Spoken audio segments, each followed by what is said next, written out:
بسم اللہ الرحمن الرحیم ایاک نعبد و ایاک نستعین۔ میں آج اپنے ان سارے پاکستانیوں کا شکریہ ادا کرنا چاہتا ہوں کہ جو آج سڑکوں پہ نکلے، جنہوں نے مظاہرے کیے، پروٹیسٹ کیا، ایک الیکشن کمشنر کے ایک جانبدار فیصلے، ایک سازش کا حصہ بن کے، ایک مافیا کا حصہ بن کے اس نے جو فیصلہ کیا آج، اور جس کی وجہ سے میری قوم سڑکوں پہ نکلی، میں سب کا شکریہ ادا کرنا چاہتا ہوں۔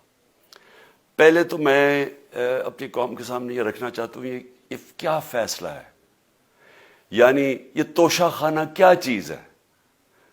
توشہ خانہ وہ ہے کہ جب ملک کا پرائم منسٹر، اس کے وزیر، اس کے آرمی چیف، ان کو جب پریزنٹس ملتے ہیں، جب وہ اقتدار میں ہوتے ہیں، تو جب ان کو تحفے ملتے ہیں، تو یہ جو سارے تحفے ہیں یہ جاتے ہیں توشہ خانہ کے اندر۔ ایک پورا ریکارڈ ادھر قائم کیا جاتا ہے۔ اس توشہ خانہ سے ایک قانون کے تحت آپ فیصلہ کر سکتے ہیں کہ میں ایک آدھی قیمت، ہمارے دور میں آدھی قیمت ہم دے کے ہم وہ خرید سکتے ہیں وہاں سے۔ سارا ریکارڈ اس کا ہے پڑا ہوا ہے توشہ خانہ میں۔ تو یہ جو کیس اس نے کیا ہے، یہ جو کیس کے اوپر فیصلہ دیا ہے، میں آپ ساری قوم کے سامنے اب یہ کہنا چاہتا ہوں کہ جب بھی، اور انشاءاللہ ہم اب جا رہے ہیں عدالت میں آج سب کے سامنے کہنا چاہتا ہوں کہ یہ عدالت کے اندر کیس جائے گا اور اس میں ایک چیز غیر قانونی نہیں نکلے گی، کیونکہ سارا ریکارڈ اویلیبل ہے۔ اور جنہوں نے قانون توڑا ہے، توشہ خانہ کا قانون کس نے توڑا ہے؟ آصف زرداری نے اور نواز شریف نے۔ کیسے توڑا ہے؟ انہوں نے 4 مہنگی گاڑیاں اس توشہ خانہ سے نکالی ہے۔ قانون یہ کہتا ہے کہ آپ گاڑیاں نہیں نکال سکتے، مجھے بھی ملی تھی۔ تو ان کے کیس تو سنے نہیں، ان کے 10 سال سے کیس پڑے ہوئے جو انہوں نے یہ گاڑیاں غیر قانونی طور پہ نکالی تھی۔ اور وہ جو کہ سارے میرے وکیل نے آج قوم کے سامنے بتایا کہ سارا ریکارڈ اویلیبل ہے، اس کے اوپر اس نے یہ فیصلہ کیا۔ تو پہلے تو ہم جائیں گے انشاءاللہ عدالت میں، لیکن میں اس الیکشن کمیشن کے اوپر اپنی قوم کے سامنے اس کا ذرا اصلیت رکھنا چاہتا ہوں۔ یہ وہ آدمی ہے جو پچھلے 2.5 سال سے ہمارے خلاف فیصلے دے رہا ہے۔ 8 یا 9 دفعہ اس نے ہمارے خلاف فیصلہ دیا، ہم عدالت میں گئے اور عدالت نے اس کے فیصلے اوور ٹرن کر کے ہمارے حق میں فیصلے دیے، کیونکہ اس کے جو فیصلے تھے وہ غیر جانبدار نہیں تھے۔ ہم ای وی ایم مشینز کے اوپر کوشش کرتے رہے کہ اس ملک میں صاف اور شفاف الیکشن ہو، 2 سال کوشش کرتے رہے۔ اس الیکشن کمیشن نے پیپلز پارٹی اور نون لیگ کے ساتھ مل کے وہ نہیں ہونے دیا۔ ہم نے عدالت میں گئے کہ جو سینٹ کے اندر پیسہ چلتا ہے، سینٹ کے الیکشنز کے اندر، کہ وہ ووٹ ویریفائبل ہونی چاہیے، یعنی لوگوں کو پتہ ہونا چاہیے کہ آپ کے ایم پی کدھر ووٹ ڈال رہے ہیں۔ ہم سپریم کورٹ میں گئے، سپریم کورٹ میں اجازت دے دی کہ ووٹ ویریفائبل ہونی چاہیے، اس نے روک دی۔ اس کے بعد یوسف رضا گیلانی کا بیٹا پیسے دیتے ہوئے پکڑا گیا ووٹ خریدتے ہوئے، اس نے کوئی ایکشن نہیں لیا۔ یہ اس نے جب ہمارا یہ ابھی جو آڈیو لیکس ہوئی ہے، اس کے اندر کیا چیز آئی ہے سامنے؟ آڈیو لیکس میں یہ سامنے آئی کہ نون لیگ کے ساتھ بیٹھ کے یہ فیصلے کر رہا تھا کہ کون سے حلقے ہمارے کمزور ہیں اور کدھر پی ڈی ایم کی ووٹ جو تھی ہمارے حلقوں سے دگنی تھی۔ اس نے ان کے ساتھ بیٹھ کے فیصلے کیے۔ یہ جو ابھی حال ہی میں الیکشن ہوئے ہیں، اسی الیکشن کمیشن نے، اس نے پہلے بھی جب پنجاب کے بائی الیکشن ہوئے تب بھی پوری الیکشن کمیشن کی مشینری نے ان کی مدد کی، اور اس کے گورنمنٹ بھی پنجاب میں انہی کی تھی، گورنمنٹ کی مشینری نے بھی پوری مدد کی۔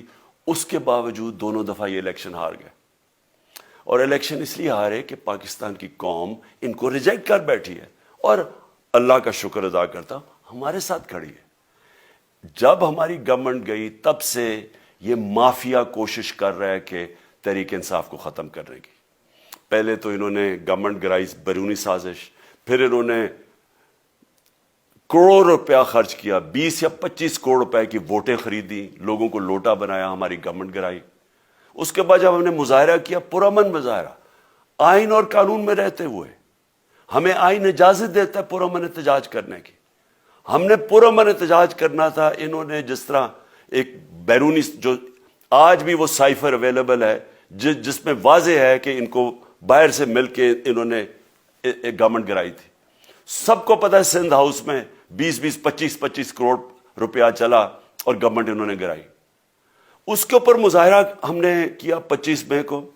انہوں نے جس طرح کا ظلم و تشدد کیا ہمارے اوپر پاکستان کی تاریخ میں ایسے کبھی نہیں ہوا. عورتوں بچوں کے اوپر دیکھ رہے ہیں فیملیز, انہوں نے شیلنگ کی, گھروں میں گھس گئے رات میں, جو پنجاب پولیس کو انہوں نے استعمال کیا اور انہوں نے سمجھا کہ پارٹی کراش ہو جائے گی. پھر بھی نہیں ہوئی. پنجاب کے بائی الیکشن ہار گئے. پھر انہوں نے میرے اوپر کیسز کرنے شروع کر دیے. کبھی عدالت میں ایک کیس ہوتا ہے, کوئی 24 FIR ہے میرے اوپر. دہشت گردی کا میرے پہ کیس کر دیا. کیا کیس تھا؟ ساری دنیا میں رپورٹ ہوا وہ کیس. کیس کیا ہے کہ عمران خان کہہ رہا ہے کہ ریمانڈ پہ بھیجنے کے لیے ایک جس کے اوپر تشدد ہوا ہے, کسٹوڈیل ٹارچر ہوئی ہے شہباز گل کو, کہ ہم قانونی کارروائی کریں گے. اس کے اوپر دہشت گردی کا کیس کر دیا. تو پوری کوشش کرتے رہے نہ کسی طرح اس کو, کیونکہ میچ میں تو آپ کھیل نہیں سکتے تھے, تو عمران خان کو میچ سے نکال دو باہر. یہ شروع سے ان کی کوشش تھی. پتہ ان کو چل گیا کہ عوام آ گئی ہے کھڑی ہو ہمارے ساتھ. بڑے میں جلسے ہوئے ہیں, کبھی اتنے بڑے جلسے ہوئے ہی نہیں پاکستان میں.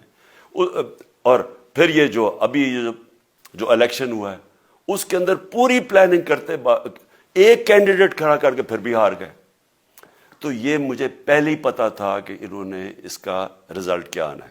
میری ساری پارٹی کو پتا ہے, میں نے ان کو واٹس ایپ کیا, اپنے سارے لوگوں کو بتایا. مجھے کل رات میں نے سب کو بتا دیا کہ اس نے ڈسکوالیفائی کرنا ہے, کیونکہ یہ اس سازش کا حصہ ہے, یہ مافیا کا حصہ ہے. اور مافیا کیا کوشش کر رہی ہے یہ ذرا ساری قوم سن لو. جو پاکستان کی سب سے بڑی پارٹی ہے, جو فیڈرل پارٹی ہے, باقی پارٹیز تو اب صوبائی پارٹیز رہ گئی ہیں, چھوٹی سکڑ کے ہو گئی ہیں فیملی پارٹیز. جو سارے ملک کے اندر ایک فیڈرل پارٹی ہے اس کو ختم کرنے کی کوشش کر رہے ہیں. اور یہ میں پھر سے اس ملک کی تکلیف دے جو ہمارا تاریخ کا حصہ تھا, جب ایسٹ پاکستان ہمارے سے علیحدہ ہوا, کیا ہوا تھا؟ جو پارٹی کو سب سے بڑا مینڈیٹ ملا اسی پارٹی کو ختم کرنے کی کوشش کی. ملک کا جو ہوا وہ تاریخ کا حصہ ہے. یہ پھر کوشش کر رہے ہیں کہ ایک پارٹی جو ساری فیڈریشن کو اکٹھا رکھ سکتی ہے اسی پارٹی کو ختم کرنے کی کوشش کر رہے ہیں کہ جناب عمران خان کو کسی طرح ڈسکوالیفائی کرے اور پھر الیکشن ہو.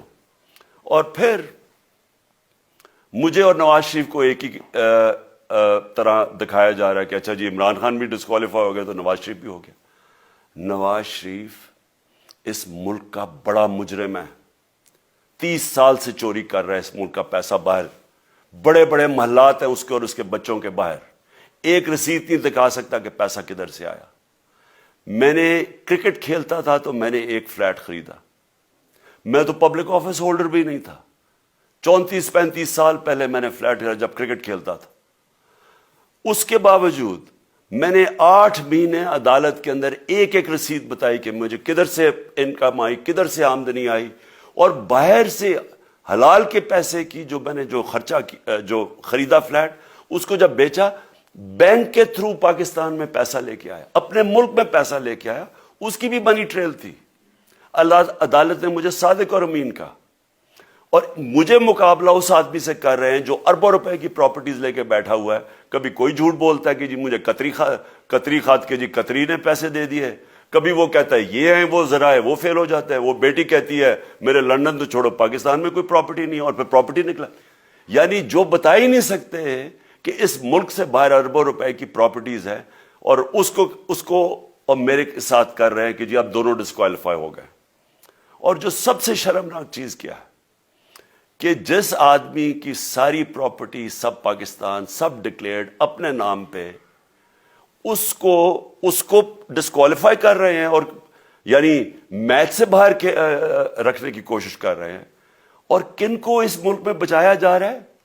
اس ملک کے بڑے بڑے مجرم جن کے اوپر اربوں روپے کے کیسز ہیں, وہ آ کے پہلے تو ان کو سازش کے تحت ملک پہ بٹھایا جاتا ہے, پھر وہ قانون اسمبلی میں بیٹھ کے نیب کا قانون چینج کرتے ہیں اور 1100 ارب روپے اپنا معاف کروا لیتے ہیں.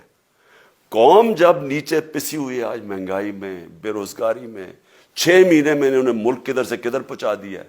آج دنیا کہہ رہی ہے کہ پاکستان قرضے نہیں اپنے واپس کر سکتا, ہمارے بانڈز کریش کر گئے ہیں, ہماری انڈسٹری نیچے جا رہی ہے, ہمارا فورن جو پاکستان میں ڈالرز آنے تھے ایکسپورٹس بھی نیچے جا رہی ہیں, ریمیٹنس بھی نیچے جا رہی ہے, ملک کی دولت کم ہو رہی ہے, گروتھ ریٹ نیچے چلی گئی ہے, کسان علیحدہ سڑکوں پہ نکلے ہوئے ہیں, ٹیکسٹائل انڈسٹری وہ 20% بند ہو گئی ہے.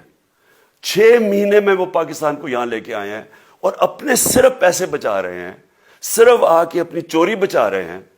اور جو آدمی 26 سال سے سٹرگل کر رہے ہیں اس ملک میں, قانون کی بالادستی ہو, انصاف ہو, احتساب ہو, اس کے اوپر کیسز کر رہے ہیں اس طرح کے, صرف اور صرف میرا منہ بند کرنے کے لیے. میں آج اپنی ساری قوم کے سامنے یہ آپ سب کے سامنے یہ وعدہ کرتا ہوں کہ میری جتنی بھی زندگی ہے وہ ان چوروں کا مقابلہ کرنے کے لیے. میں اس کو سیاست نہیں سمجھتا, میں اس کو جہاد سمجھتا ہوں. یہ جو مافیا بیٹھا ہوا ہے جس کا یہ حصہ ہے یہ الیکشن کمشنر, میں جب تک زندہ ہوں میں ان کا مقابلہ کروں گا. میں اپنے سارے آج جو پروٹیسٹرز بیٹھے ہیں, میں آپ سب کو آج پہلے تو شکریہ ادا کرتا ہوں. اب میں کہتا ہوں کہ اب آپ پروٹیسٹ ختم کر دیں. آج آپ پروٹیسٹ اب ختم کر دیں, کیونکہ لوگ اس وقت مشکل میں ہیں اور میں نہیں چاہتا کہ میری قوم مشکل میں ہو. لیکن آپ سب تیاری کریں. میں نے کہا تھا مہینے کے اینڈ میں لانگ مارچ کروں گا, اور میں پوری طرح انشاءاللہ اس ملک کی تاریخ کی یہ سب سے بڑا پروٹیسٹ ہوگا. اور یہ صرف لانگ مارچ پہ ختم نہیں ہوگا, یہ میری حقیقی آزادی کی تحریک چلتی رہے گی جب تک اس ملک کے اندر قانون کی بالادستی قائم نہیں ہوگی. اس طرح کے چور, اس طرح کے ڈاکو, اس طرح کے مافیا, اس طرح کا یہ کرپٹ الیکشن کمشنر جب تک یہ بیٹھے ہیں میری یہ تحریک چلے گی. اور میں اپنی ساری قوم کو آج کہہ رہا ہوں کہ یہ ملک ایک فیصلہ کن موڑ پہ ہے. اگر ہم جو اللہ کا حکم ہے کہ ظلم اور ناانصافی کے سامنے کھڑے ہو, جہاد کرو, اللہ کا حکم ہے امر بالمعروف, اچھائی کے ساتھ کھڑے ہو اور اس طرح کے چوروں کے خلاف کھڑے ہو, جب تک ہم قوم اس فیصلہ کن وقت پہ اب جدوجہد کرنے کے لیے تیاری نہیں کریں گے, ہم ان چوروں سے اپنی جان نہیں چھڑا سکیں گے. جہاد اللہ نے ہمارے پہ فرض اس لیے کیا ہے کہ جب ہم ظلم کا مقابلہ کرتے ہیں اپنی بہتری کرتے ہیں, ظلم کم ہو جاتا ہے. جب ہم اس طرح کی ناانصافی اور ظلم کے سامنے سر جھکاتے ہیں ہماری معاشرہ تباہ ہو جاتا ہے. جب معاشرہ اچھے اور برے کی تمیز ختم کرتا ہے, یہ چور جا کے ملک کا فیصلہ کرتے ہیں, وہ معاشرہ کو تباہ کر دیتے ہیں. ہم آج اس فیصلہ کن وقت پہ کھڑے ہیں.